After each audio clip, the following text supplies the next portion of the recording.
Hi అండి, నేను మీ neurologist doctor Kancha Naresh from Warangal. ఈ రోజు మనం ఫీవర్ ఫిట్స్ గురించి మాట్లాడతాం. ఫీవర్ ఫిట్స్ అంటే జ్వరం వచ్చినప్పుడు ఫిట్స్ రావడం చాలా కామన్ గా చిన్న పిల్లలలో చూస్తూ ఉంటాం. సో ఎప్పుడు ఫిట్స్ వచ్చినా చిన్న పిల్లల కంపల్సరీ డాక్టర్ గారిని కలవాలి. బట్ ఏంటంటే దీంట్లో ఒక 2 రకాలు ఉంటుంది.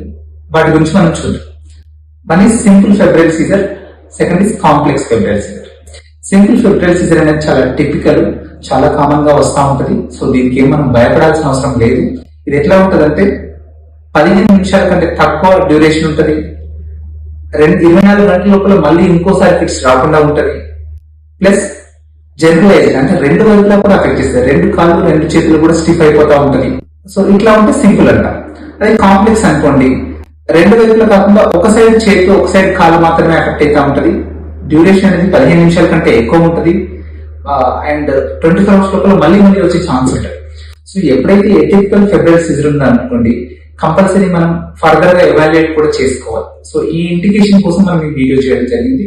అండ్ ఎనీ ఫెబ్రైల్ సీజర్ ఎప్పుడైనా పిల్లలకి పిచ్చి వచ్చిందంటే కంపల్సరీ డాక్టర్ గారిని కలవండి. అది డేంజర్ కాదో నాన్ డేంజర్ తెలుసుకోండి.